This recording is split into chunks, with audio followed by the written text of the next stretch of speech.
This podcast is brought to you by the Early Career Club, a community of peers acting as a professional prospect research department.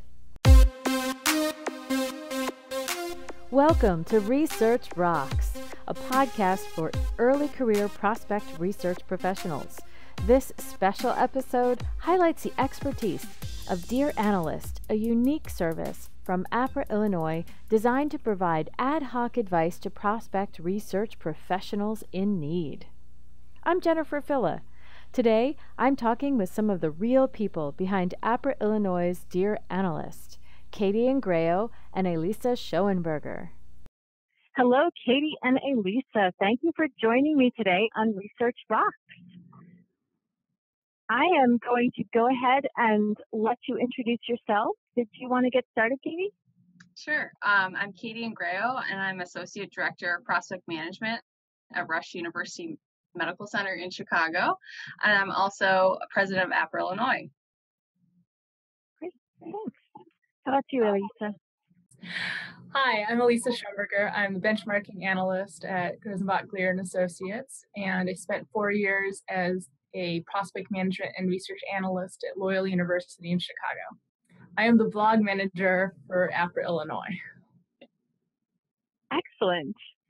And I'm really excited to have you guys here today because I understand that you are at least two of the real people behind Dear Analyst, which is a blog feature at Apra, Illinois' website. Can somebody tell me a little bit about what that is? Like, how did that get started? Who does it? Sure. I'd be happy to talk a little bit about it.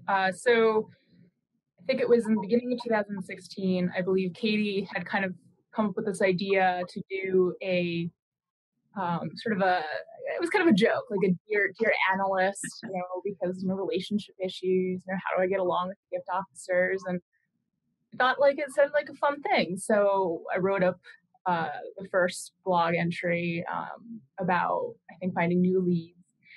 And we realized that it was actually had legs, like it was more than just like a one-off kind of funny thing. And so for almost every month since then, we've kind of come up with new questions. We've gotten a couple through Twitter, and you have also helped us find some good questions as well.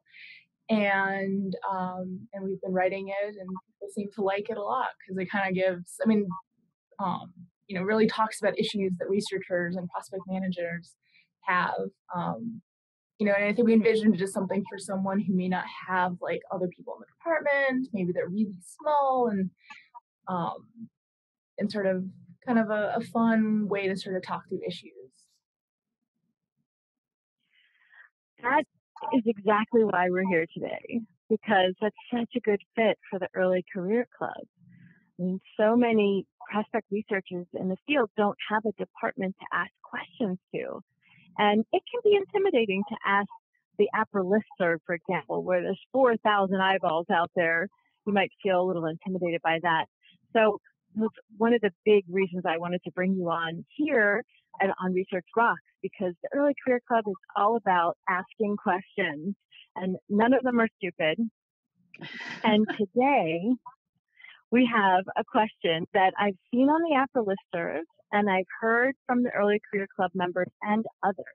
Are you guys ready for your question? Yes, absolutely. Okay. Here we go. I'm a newly hired prospect researcher with no experience. When I accepted the job, part of my job description was to create a prospect management system. I have no idea what this is or how it relates to prospect research. How do I get started? Well, I guess I'll take the first crack at it, if that's okay. So when I was thinking about preparing for this and how would I provide any advice to somebody who's starting out with prospect management and has no clue what it is or what it could look like at their institution, the first thing is what they just did is ask that question. Go to your peers, find your local networks, find your institutional peer. I think that was the first thing in my mind was think about what your organization is, how big your shop is, and try and find a comparable shop that you can reach out to, because I found everyone in this field is welcoming and um, they're so helpful. So just asking the question and reaching out, you'll be surprised at the answers that you receive and the help that you receive. And it'll actually be a good model for you to start and see, do you have a program? What did you do? And really be able to not make the mistake of, reaching out to a very large organization and they have a whole separate team and then realizing, well, I can't even do that because I'm a single shop. Or so just finding that comparable and being able to start small and at the same time build your network. So you can always ask more questions after that. I think that Katie is definitely hit upon a really important way of starting is sort of looking, is benchmarking with peer institutions about what they are. But I would say the next step is, again, looking at what your institution has done, because there might be some structure that has already been set up, and maybe it's not the best structure, but at least you've got some place to work with. I had the opportunity when I worked at Loyola to work with my former boss, Lee Peterson, to set up a new prospect management system there. So part of it was assessing, like, what did we have? What kind of data did we have? And then also the next thing was figuring out, okay, so what is prospect management at Loyola? Like, what is a prospect? How do we define these things? And having executive buy-in to what we were doing, because if you don't have buy-in, then you're not really, you're going to get nothing accomplished. So, figuring out, like, what is a capacity rating? What is the definition?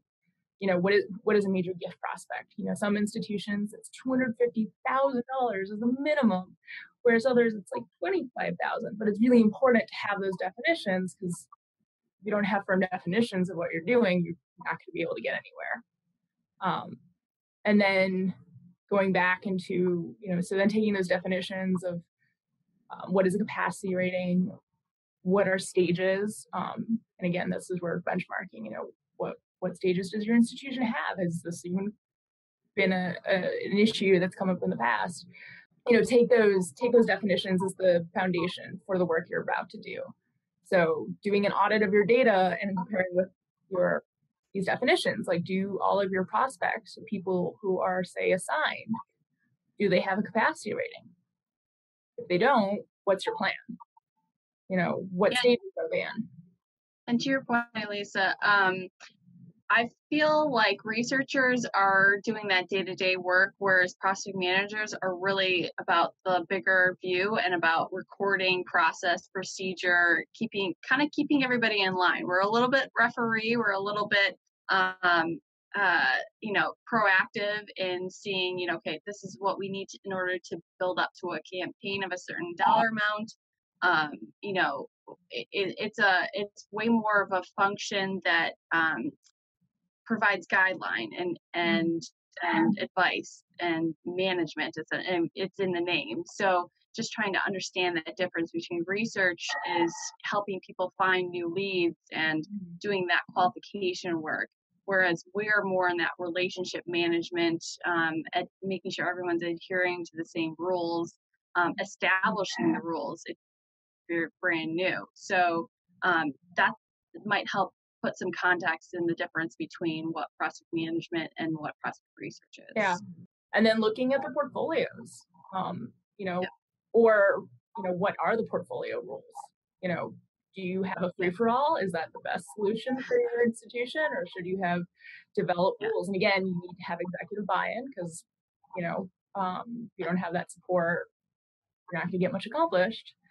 And also thinking that someone asked, this person to be tasked to start up a management program. So that is a clear indication to me that somebody thinks that there needs to be structure and uniformity and some sort of understanding across the office about something. So there should be follow-up questions to that of, what are you hoping to accomplish by establishing this? What, are you hoping to, start portfolio reviews with every MGO, or are you hoping that everyone has the same definition of disqualification and qualification? So just asking some of these follow-up questions to really get an idea of why are they asking you that, so that when you do put something together or ask a peer to help you put something together, you have a little better idea of the goal in mind. Yeah, and whether they'll enforce it. That's a whole other story, though. Well, having a sense of expectations is really important. And then also developing what is your reporting structure? Like, how do you figure out, can you pull your portfolio for a gift officer? Yeah, usually those conversations you want to have separately, but they all intertwine when you keep thinking, well, we want to be able to track that, and so in the end, you're just ending up talking about reports and data as well. So sometimes it's really hard to separate those two, and that can be a good or bad thing. But just knowing how to really understand what people are asking for, and if you're brand new and you're in a small shop, it's really important to know that, so that you don't have too big of expectations, and you can be able to start small. So when you mentioned before about benchmarking with another institution, a similar institution, finding out what they're doing, and now you're talking about kind of understanding the business goal. And Lisa, you talked about definitions, like find out what everything is defined as. What is a capacity rating? What is a major gift?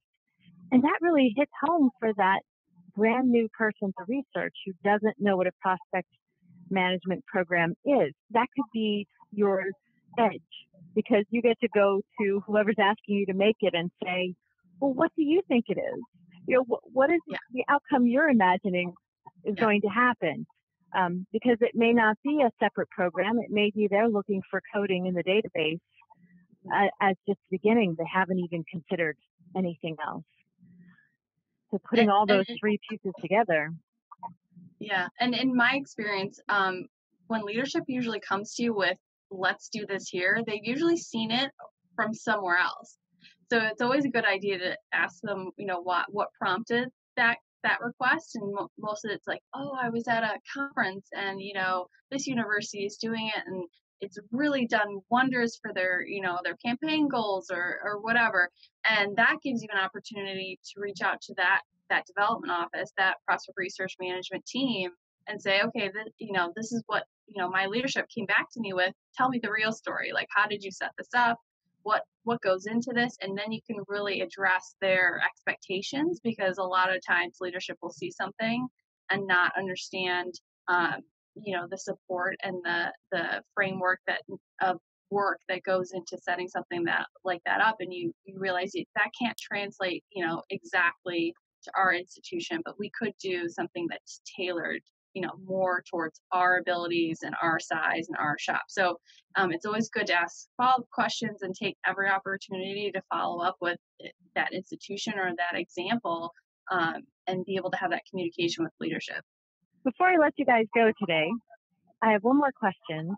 For someone who's new, what kind of, especially with prospect management, what kind of tools does Apra provide a new researcher? Well, I highly recommend going to conferences. You're going to be, more likely than not, there's going to be a chapter in your state, and they probably will have several conferences, and prospect management is one of the topic areas. There are webinars through Apra International that you could purchase, or some of them are free that can sort of touch on it.